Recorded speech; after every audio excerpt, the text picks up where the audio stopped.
Caranya bagaimana? Ya yang pertama pastinya dipahami sejak apa karakter-karakter utama yang ingin kita hidupkan. Karakter utamaku itu apa? Jujur, sabar, berani, setia, dan lain sebagainya.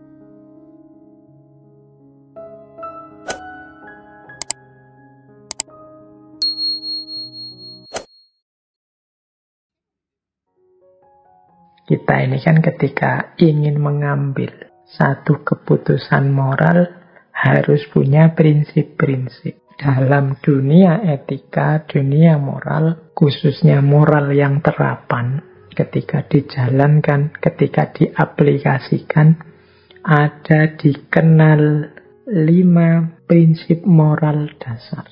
Jadi ini prinsip moral dasar ini berarti prinsip moral yang paling umum.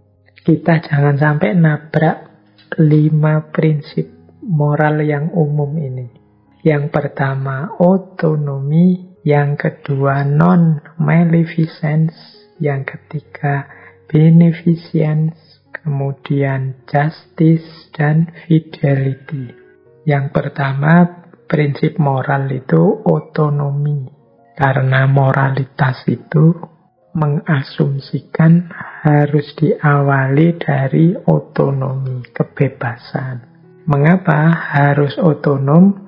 Ya karena yang tidak otonom susah untuk dinilai. Tidak otonom itu kan berarti tidak bebas karena keputusannya sendiri, pilihannya sendiri. Mungkin dipaksa orang, mungkin karena struktur kuasa dia tidak bebas, mungkin karena himpitan situasi dan lain sebagainya.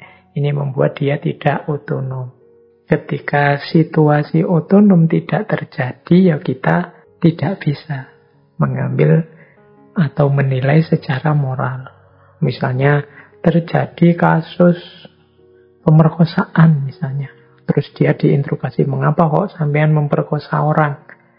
Dia jawabnya, Pak, saya itu terpaksa, Pak. Saya diancam orang, Pak. Teman saya ngancam kalau saya tidak ikut memperkosa, saya yang akan dibunuh, Pak. Saya yang akan mereka sakiti, Pak. Akhirnya saya ikut melakukan tindakan keji itu, Pak. Ini kan namanya dia tidak otonom, terpaksa. Seandainya dihukum pun pasti tidak sama dengan yang lain yang atas kesadarannya sendiri, keputusannya sendiri melakukan keburukan.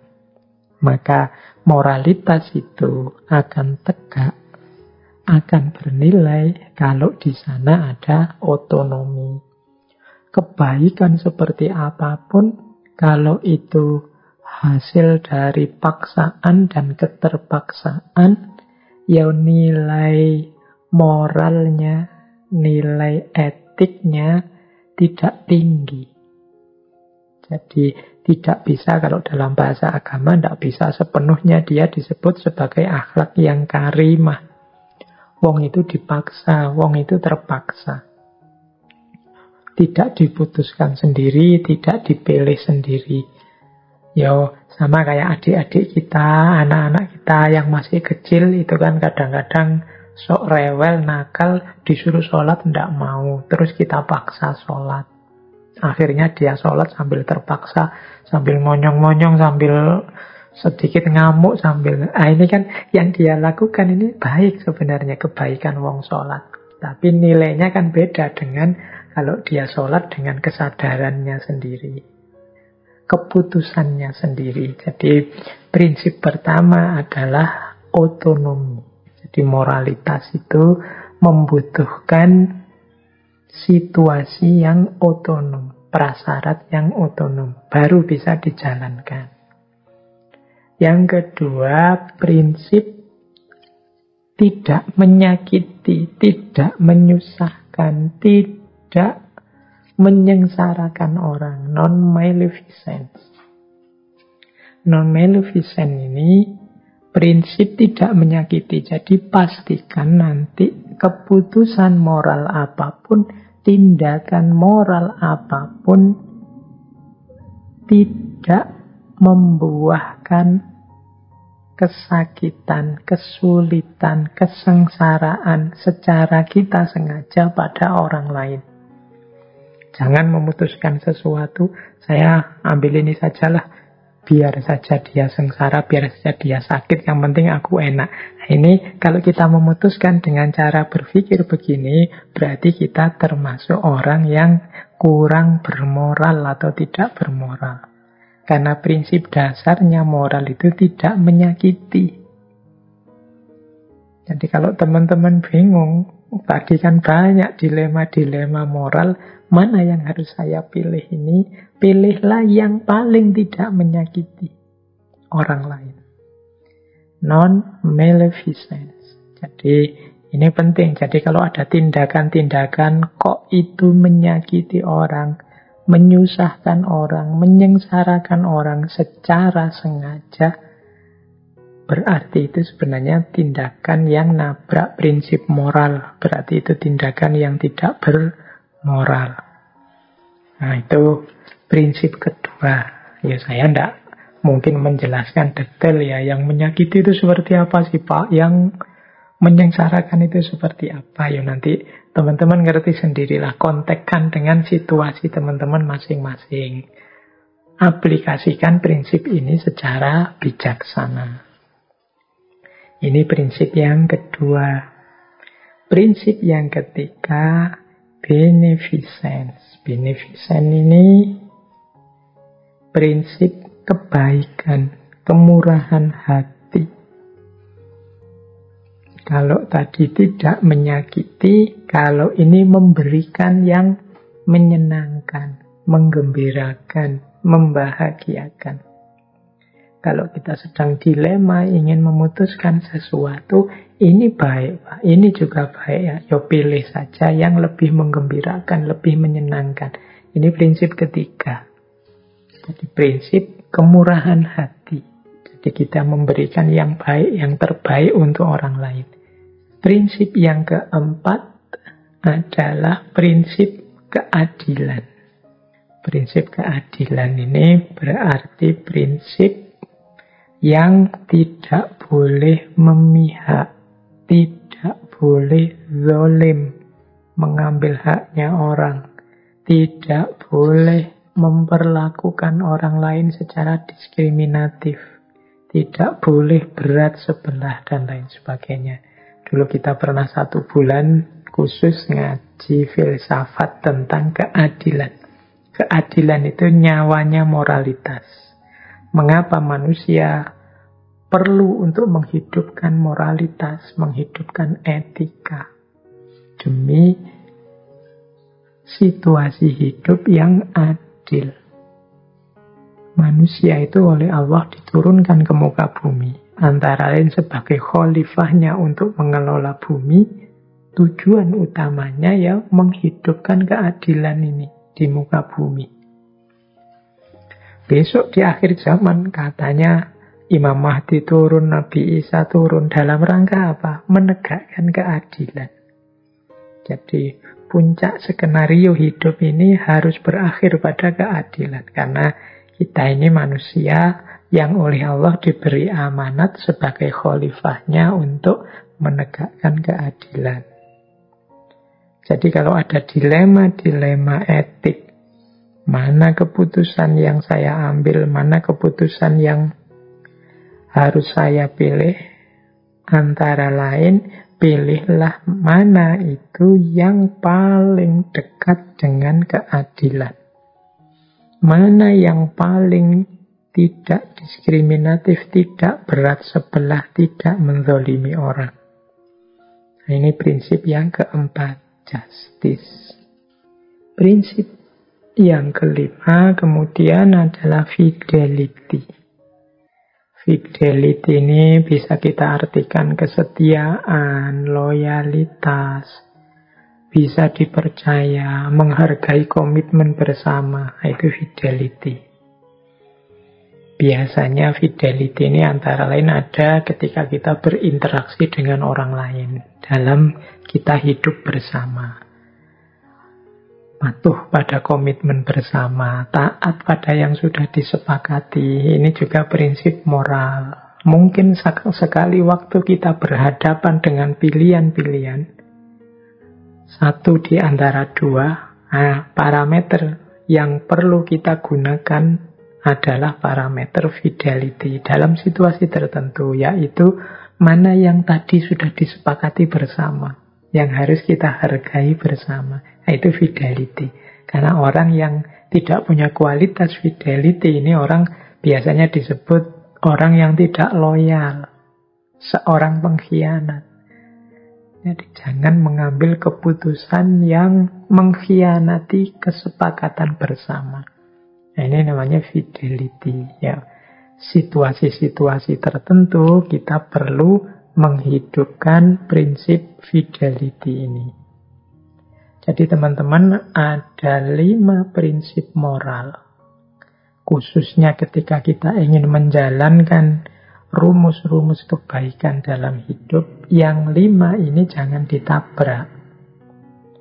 Yaitu otonomi, kemudian tidak menyakiti, berbuat baik, murah hati, adil, dan kesetiaan. Jadi, kalau ada situasi dilema moral, mana yang harus saya pilih, mana yang harus saya bela, belalah yang mendukung otonomi, membebaskan manusia, tidak membelenggu, tidak membatasi, tidak menyiksa orang. Kemudian pilihlah tindakan yang tidak menyakiti, tidak menyusahkan orang. Pilihlah juga tindakan yang murah hati, memberikan kebaikan, kebahagiaan, kesejahteraan pada orang lain. Kemudian pilih yang paling adil dan jangan lupa untuk setia pada prinsip-prinsip komitmen bersama. Kalau memang sudah memenuhi standar-standar prinsip-prinsip moral tadi, berarti saatnya kita pilih tindakan tersebut. Meskipun ya kadang-kadang tidak sesederhana kelihatannya. Tapi mari kita berjuang untuk menghidupkan ini. Karena memang manusia itu butuh etika, butuh moralitas untuk hidup yang tertib. Kalau semua orang mengabaikan moralitas, percayalah, tidak lama dunia ini akan kiamat, rusak habis-habisan.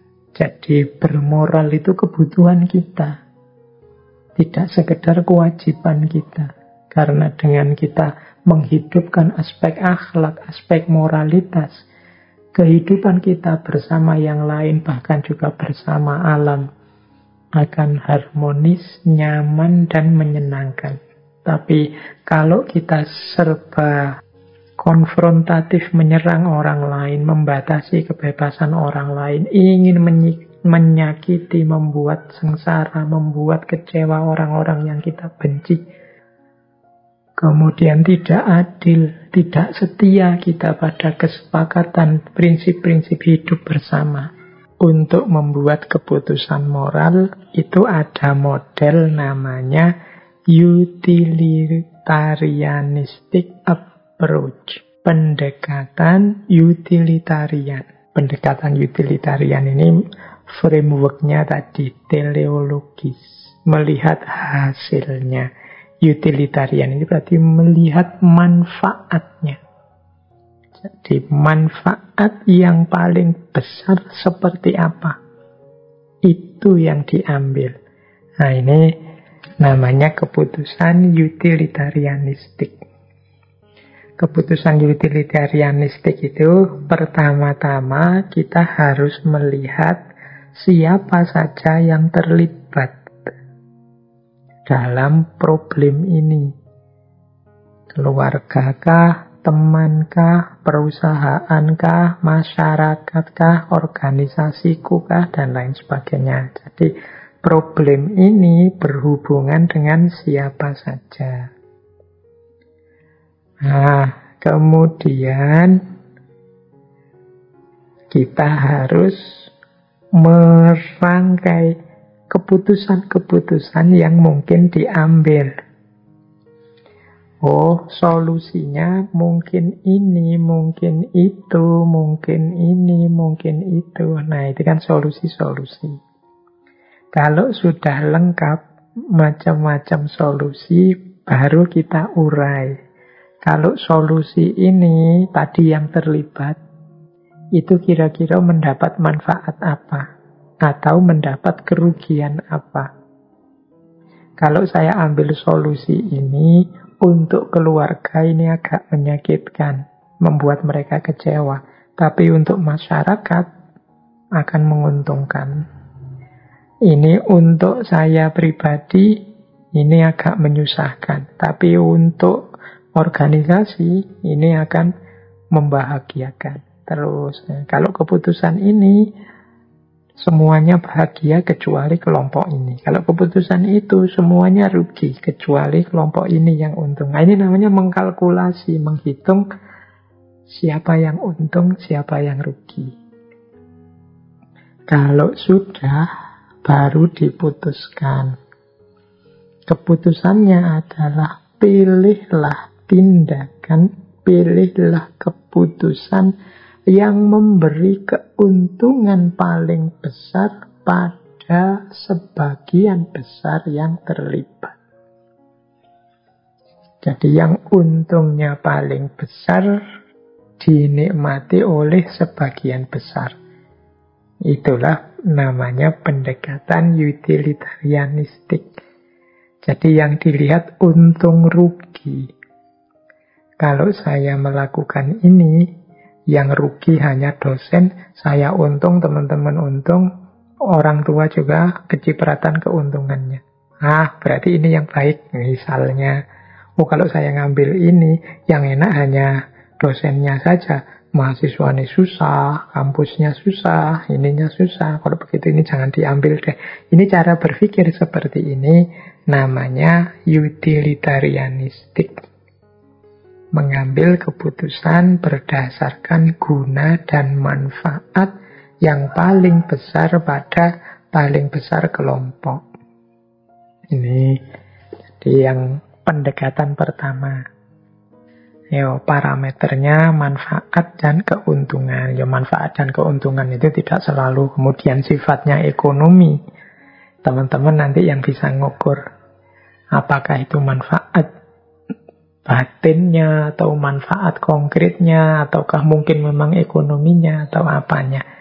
Tapi memang pertimbangan-pertimbangan kalkulasinya kalkulasi untung rugi. Ini mungkin bisa dicek ketika kita sesi membicarakan tentang utilitarianisme, khususnya ketika kita membahas etika kebebasan. Di tokoh, kalau tidak salah, John Stuart Mill. Nah, kita lanjutkan. Kemudian, gaya kedua. Nah, ini tadi sudah kita jelaskan sebentar. Kalau gaya kedua, membuat keputusan moral, gaya kedua adalah dengan menggunakan pendekatan kebajikan atau virtue approach. Sebagaimana tadi sudah dijelaskan, virtue etik itu etika yang fokus pada pembentukan karakter moral. Nah, virtue approach berarti mengambil keputusan moral dengan pendekatan karakter moral. Caranya bagaimana? Yang pertama pastinya dipahami sejak apa karakter-karakter utama yang ingin kita hidupkan. Karakter utamaku itu apa? Jujur, sabar, berani, setia, dan lain sebagainya.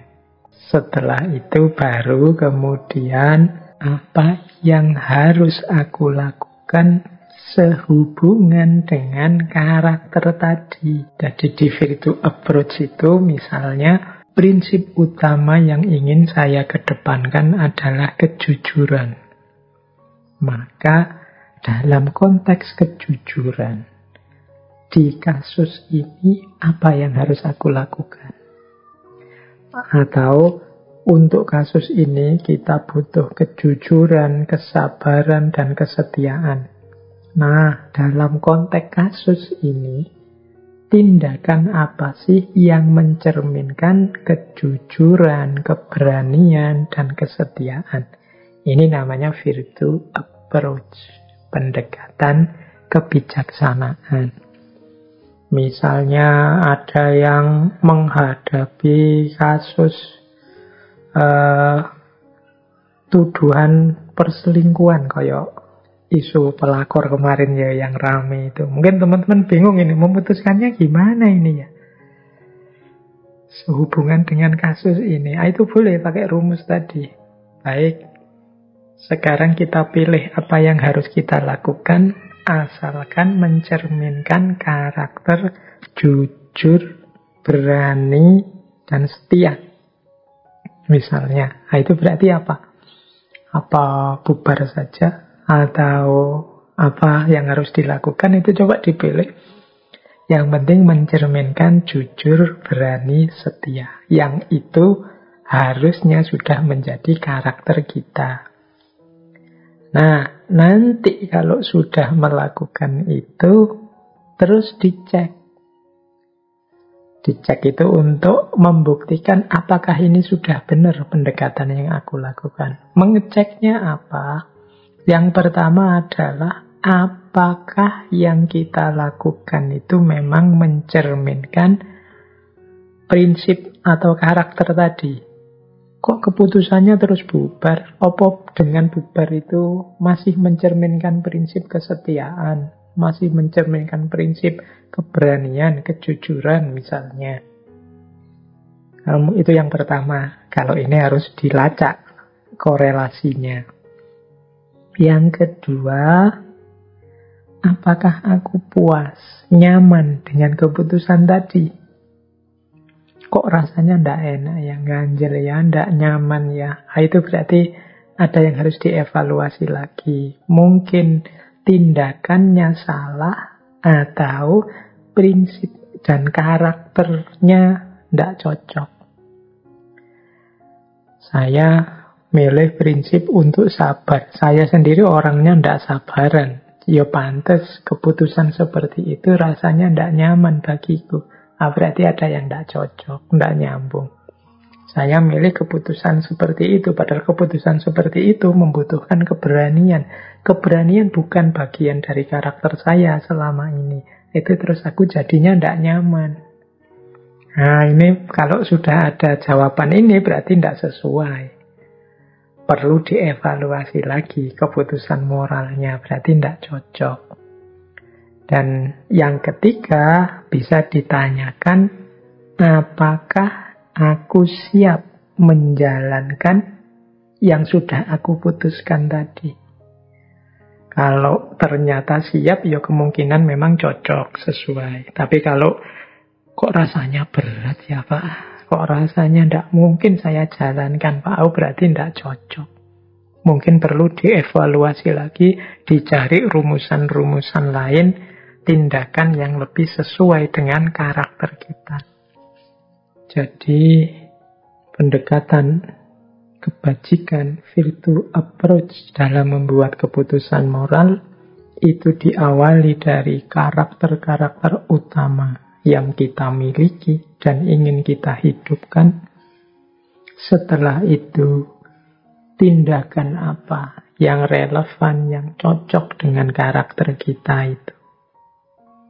Kemudian kita evaluasi, kita cek apakah memang sesuai antara karakter kita dengan tindakan kita. Apakah kita puas dengan yang sudah kita lakukan, kita nyaman dengan yang sudah kita lakukan. Dan yang terakhir, apakah untuk seterusnya aku bisa menjalankan keputusan yang tadi sudah diputuskan.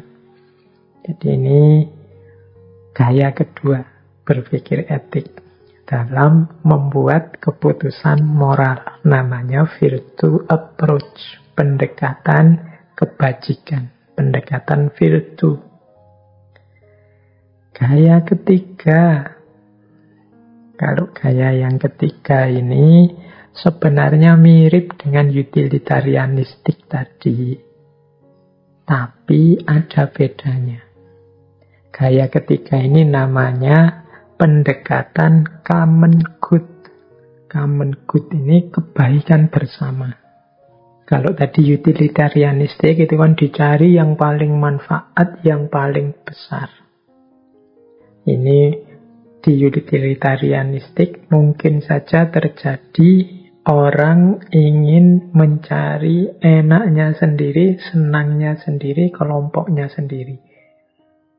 Tapi di common good ini yang jadi pertimbangan moral adalah kebaikan semuanya. Jadi tidak hanya satu orang, sekelompok orang. Bahkan bila perlu demi kebaikan semuanya ini, kepentingan satu dua kelompok, satu dua orang bisa dikorbankan. Nah, ini namanya pendekatan common good. Cara berpikir common good ini diawali dari melihat seberapa besar sudah masyarakat, dunia sosial, politik sekelilingku sudah memberikan kebaikannya padaku. Kita dari masyarakat, dari pemerintahan, dari negara, di level apapun itu kan juga ada kebaikan-kebaikan yang kita terima. Mungkin keamanan, mungkin kenyamanan, mungkin fasilitas, dan lain sebagainya. Jadi dari sisi ini kita berangkat. Kemudian, aku ini sudah banyak mendapat jasa dari luar diriku. Maka, kalau bisa, keputusan tindakan yang aku ambil, ini memberi manfaat pada semua orang, pada masyarakat sekelilingku, pada lingkunganku, meskipun mungkin aku kesulitan, meskipun mungkin aku dapat susahnya, dapat sulitnya. Tidak masalah. Yang penting lingkunganku, masyarakatku, negaraku, bangsaku dapat untungnya, dapat baiknya. Nah, ini namanya common good. Jadi ketika kita memutuskan sesuatu, kita tidak melihat aku dapat apa, kelompokku dapat apa. Tapi fokus kita secara umum, masyarakat semuanya, negara semuanya, orang-orang sekelilingku semuanya kira-kira dapat manfaat apa? Dapatkah mereka berkembang jadi lebih baik, lebih beruntung? Sebagaimana aku juga pasti kalau masyarakat berkembang lebih baik, aku juga pasti akan jadi lebih baik. Meskipun ada kesulitan-kesulitan. Nah, ini namanya pendekatan common good. Jadi kita sudah dapat 3 pendekatan. Ada utilitarianistik, nyari yang paling manfaat untuk sebagian besar orang. Ada pendekatan virtu, nyari yang paling selaras dengan karakter-karakter utama. Ada pendekatan common good, yang lebih fokus pada kemanfaatan bersama, kebaikan bersama, bukan kebaikan 1-2 individu, 1-2 kelompok. Yang keempat, cara membuat keputusan moral adalah dengan model justice atau fairness approach. Nah, pendekatan keadilan. Pendekatan keadilan ini seperti tadi dijelaskan, keadilan itu adalah paradigma yang tidak memihak, tidak berat sebelah, tidak diskriminatif, tidak menyakiti. Cara berpikir ini diawali dengan sebagaimana dalam pendekatan utilitarian tadi, harus kita cek dulu siapa saja yang terlibat dalam urusan ini. Temankah, keluargakah, anak buahkah, atasankah, masyarakatkah, atau siapa saja. Ini harus kita tahu siapa saja yang terlibat, biar tidak ada pihak yang terlupakan. Sehingga kita bisa bersikap adil. Ya kalau yang terlupakan berarti kan tidak masuk hitungan, itu kita sudah tidak adil. Jadi untuk bisa adil, pertama-tama kita harus tahu dan bisa menerima siapa saja yang terlibat. Baru setelah itu kita perlakukan setara. Jadi kita pahami semua pihak yang terlibat itu, kemudian kita dalami perannya, kita dalami relevansinya, kita cek status, posisi, kekuatannya, dan lain sebagainya, keterlibatannya, sedalam apa aktivitasnya, dan lain sebagainya, biar kita nanti bisa memutuskan secara adil. Misalnya, untuk hal ini ada 5 orang yang terlibat. Yang satu jadi ketuanya, yang satu hanya jadi anak buahnya. Sementara yang satu ini orang luar ya, yang sekali-sekali membantu saja. Berarti rewardnya sekian persen untuk ketua, sekian persen untuk pembantunya, sekian persen yang hanya temporer diminta bantuan, dan lain sebagainya. Ini jadi kalau semua yang terlibat sudah masuk daftar, tinggal kita ukur, kita hitung kelemahan, kelebihan, posisi, status, kekuatan, kontribusi, dan lain sebagainya. Baru setelah itu kita putuskan. Dan nanti setelah keputusan diambil, harus kita evaluasi lagi. Apakah yang kita lakukan itu sudah benar adil? Jangan-jangan masih ada pihak yang kejejer, terlewatkan. Ini aspek yang terakhir, evaluasi ini penting. Karena kadang-kadang kita itu merasa sudah adil, sudah serius ingin mewujudkan keadilan. Tapi ternyata buahnya tidak seperti yang kita bayangkan. Sehingga kadang-kadang kalau kita diingatkan orang terus marah, darah tingginya naik, padahal mungkin memang kita kelewatan membacanya. Kelewatan maksudnya terlewatkan membacanya, tidak teliti, ada pihak yang belum terlibat, atau pihak yang terlibat ini belum kita baca secara detail atau dalam kontribusinya, mungkin statusnya. Tidak kita pahami posisinya, sehingga kita jadinya tidak adil. Jadi untuk bisa menghidupkan pendekatan keadilan itu, kita harus tahu siapa saja yang terlibat, peran, status, posisi apa yang dimainkan. Kemudian setelah keputusan diambil, kita juga harus mau dan siap melakukan evaluasi. Biar kalau ada yang keliru, wong yo manusia itu tidak ada yang sempurna, apalagi dalam hal keadilan. Yo kita siap untuk lebih baik lagi. Yang mengingatkan juga begitu, tidak perlu harus pakai marah-marah, pakai merusak-merusak atau melakukan hal yang justru kontraproduktif. Hanya karena 1-2 kesalahan kecil bukan berarti kemudian melakukan tindakan yang merusak semuanya, menghancurkan semuanya. Ada yang memang cukup diperbaiki, beberapa yang keliru-keliru diluruskan saja. Ada yang harus didekonstruksi, diatur ulang strukturnya. Tidak harus semuanya didestruksi, dihancurkan. Jadi yang kita butuhkan mungkin perbaikan, bukan penghancuran dan penggantian. Seringkali seperti itu. Yup, itulah gunanya evaluasi. Yang dievaluasi juga jangan tipis telinganya, jangan mudah tersinggung, mudah marah, apalagi tidak mau dikritik. Yang tidak mau dikritik itu ya biasanya tidak bisa lagi berkembang jadi lebih baik. Nah, itulah makanya kita penting belajar membuat keputusan moral yang adil. Kemudian yang kelima, ada pendekatan hak atau right approach.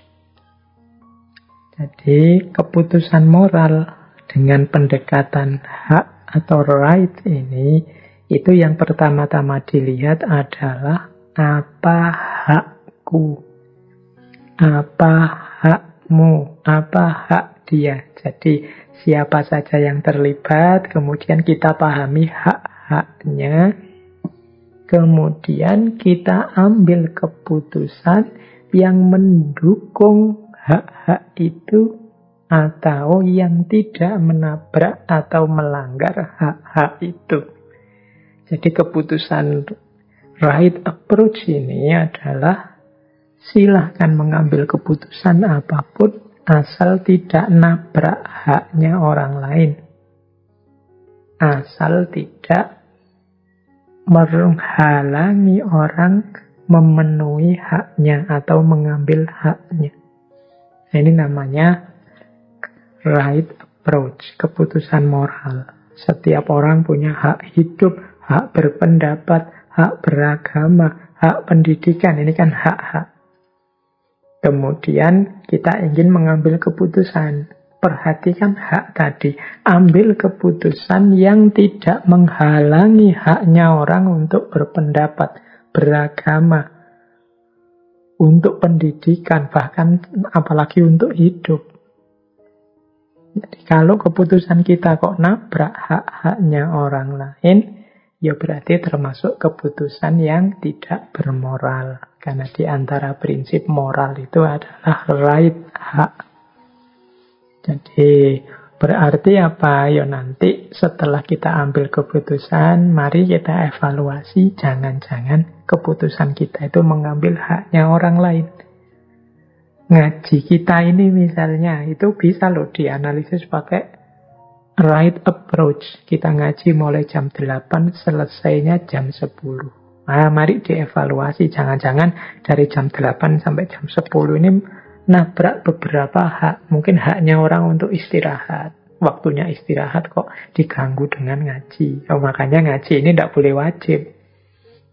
Silahkan saja yang mau ikut, yang mungkin belum ngantuk, silahkan ikut ngaji. Yang sudah berat, yang sudah ada kesibukan, atau ada kebutuhan yang lebih urgent, lebih penting, mungkin belajar, mungkin bekerja, ya monggo dilanjutkan. Ya, alhamdulillah masih ada rekamannya, besok-besok bisa didengarkan. Nah, ini berarti dari sisi right approach itu bisa dimaklumi keputusan ini mungkin dianggap tidak melanggar moral kok. Karena masih ada peluang-peluang untuk tidak melanggar haknya orang lain. Tapi kalau diputuskan semua orang wajib ikut ngaji filsafat, misalnya jam 8 sampai jam 10 setiap Rabu malam Kamis, itu mungkin siswa yang sedang belajar terlanggar haknya. Orang-orang yang capek ingin istirahat terlanggar haknya, dan seterusnya. Nah, itu contoh bagaimana mengambil keputusan moral dari sudut pandang pendekatan hak atau right approach. Jadi kita sudah belajar cara berpikir etik, memutuskan secara etik dengan 5 pendekatan. Yang pertama utilitarianistik, yang kedua virtue, yang ketiga common good, yang keempat justice, dan yang kelima right. Baik, kita lanjutkan lagi. Nah, secara umum nanti akhirnya berpikir etik itu harus kita perhatikan tahapan-tahapan level-levelnya. Sekarang kita bahas tahap-tahap berpikir etik. Yang pertama, untuk bisa berpikir etik yang baik adalah kita harus punya fakta yang lengkap. Jadi jangan diputuskan dulu kalau ada kemungkinan data kita kurang. Jadi, wah ini ada yang kurang ini, ada yang belum ini. Oh berarti nanti dulu kumpulkan dulu data secara lengkap. Kalau dalam ilmu mantek itu ada istilah jamik dan manik. Jamik itu semua yang dibutuhkan masuk, manik itu semua yang tidak perlu disisihkan. Jadi ini dulu ya, kalau kita tidak ngerti faktanya, tidak punya data, ya tidak mungkin kita bisa memutuskan. Kalau ngawur saja nanti malah keliru. Kalau dikira-kira saja ya kemungkinan tidak pas. Jadi pastikan kebutuhan data kita lengkap untuk memutuskan. Kalau tentang fakta tertentu, peristiwa tertentu, ya kita pastikan dapat informasi lengkap dulu. Baru diputuskan. Setelah itu kita mengevaluasi, ngukur kira-kira pendekatan yang pas dan tepat untuk kasus ini, situasi ini apa. Enaknya pakai utilitarian, apa pakai right hak, apa pakai justice, apa pakai virtue, apa pakai common good, atau pakai 2 pendekatan, atau pakai 3, atau pakai 5-5-nya. Alhamdulillah kalau mampu. Nah ini namanya menjajaki alternatif-alternatif yang mungkin untuk membuat keputusan etik. Nah, kalau sudah, jangan mikir terus-terusan. Karena etik ini berhubungan dengan problem solving, solusi hidup kita, apa yang harus kita lakukan dalam hidup. Kalau terlalu lama juga dalam proses ini, nanti problemnya tidak selesai-selesai, tindakan tidak diambil, keputusan tidak diambil. Maka tahap ketiga, ambil keputusan. Meskipun boleh juga sebelum benar-benar kita jalankan keputusan ini, kita ujikan dulu. Kita tes dulu. Dengan cara apa? Coba kita konsultasikan dengan orang lain. Kita dengarkan komentar orang lain.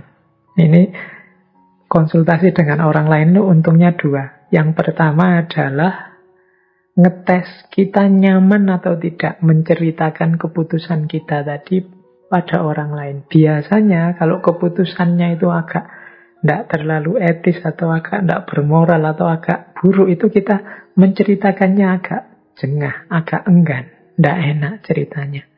Itu kan sama seperti hadis Nabi itu loh.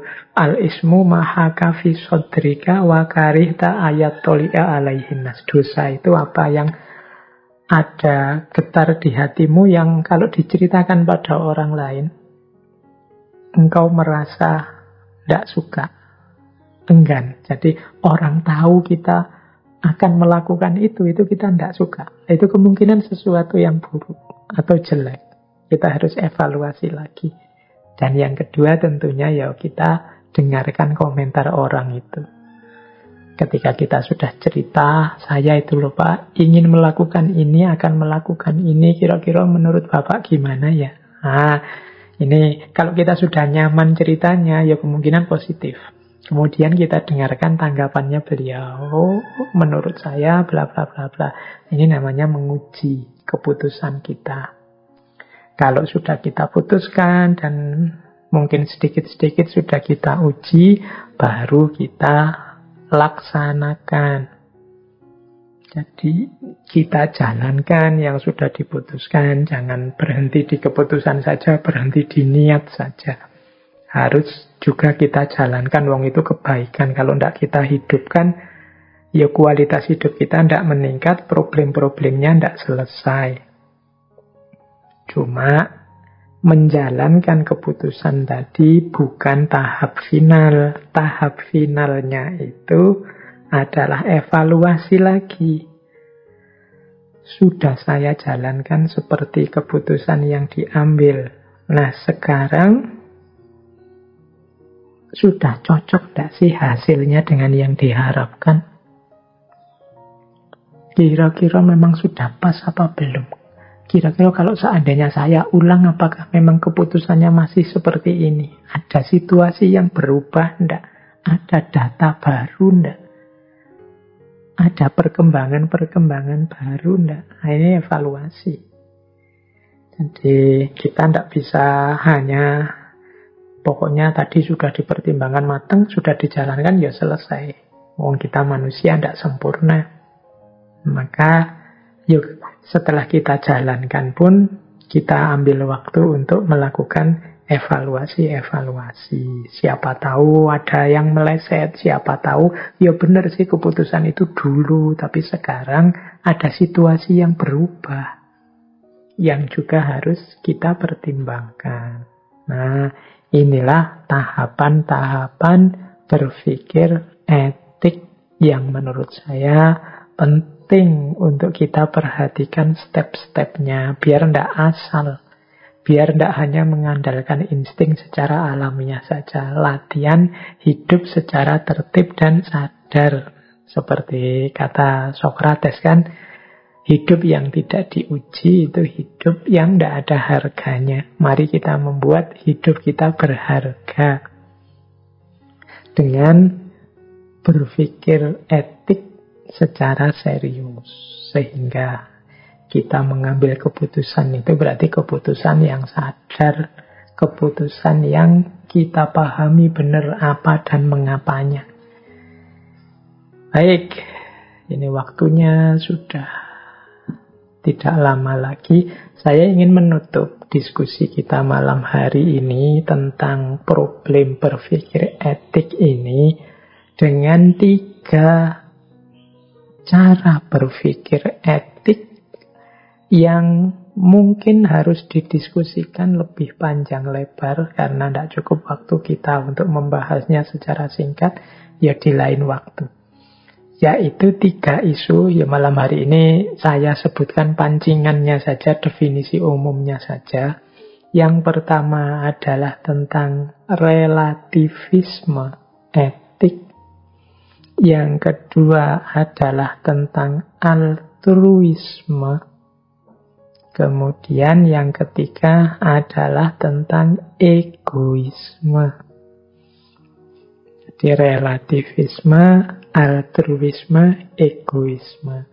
Relativisme itu pandangan bahwa semua prinsip moral itu sifatnya relatif.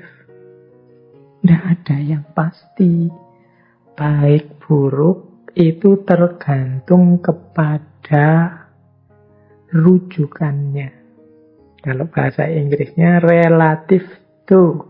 Apakah itu rujukannya kesepakatan-kesepakatan sosial ataukah pilihan-pilihan individu. Nah, ini namanya relativisme etik.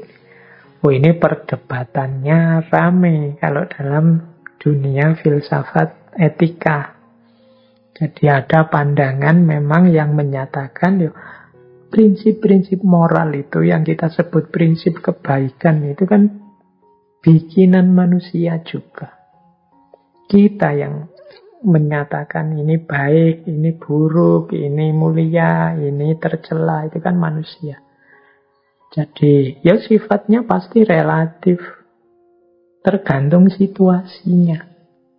Makanya kalau kita menyatakan kebaikan tentang apapun, teman-teman bisa mencari contoh yang berbeda dengan itu. Kalau bahasa filsafat namanya counter example. Ketika sudah ada contoh yang tidak nyambung. Yuk, aspek relatif ini kan yang sering teman-teman atau yang suka komen-komen, ngeritik-ngeritik orang yang tidak disukai. Itu biasanya kan ngambil aspek yang tidak nyambung ini. Tidak relatif tuh. Misalnya saya bilang hidup ini kita harus istiqomah ya. Kalau sudah melakukan apa lakukan itu terus. Nah, ucapan saya ini benar, tapi kan harus dipahami konteksnya, ruang waktunya. Nanti ini kalau bahasa tadi namanya relatif juga. Mungkin teman-teman akan bantah, loh Pak, katanya hidup ini tidak boleh statis, harus berkembang. Kalau disuruh istiqomah terus gitu terus, kapan berkembangnya Pak? Kapan kita jadi lebih maju Pak? Itu kan kita kan terus bantah seperti itu. Itu pikiran sampean yang bahwa kita harus berkembang, harus maju, itu juga benar. Tapi yang saya bilang kita harus istiqomah itu bukan berarti salah. Hanya saja konteksnya, ruang, waktu, penggunaan, situasi yang relevan dengan kebenaran, kebaikan ini Dan kebenaran, kebaikan yang diucapkan oleh teman-teman tadi berbeda. Jadi, kan kalau teman-teman bilang hidup harus berkembang, bukan berarti kan terus saya simpulkan, oh berarti istiqomah itu salah. Kan tidak begitu. Jadi, ada level hidup, konteks hidup yang kita dituntut untuk istiqomah. Cuma di bagian tertentu, kita juga harus punya semangat untuk semakin baik, semakin baik. Nah, itu yang kemudian oleh beberapa tokoh tertentu diangkat jadi isu relativisme. Bahwa prinsip-prinsip moral itu tidak ada yang valid secara universal.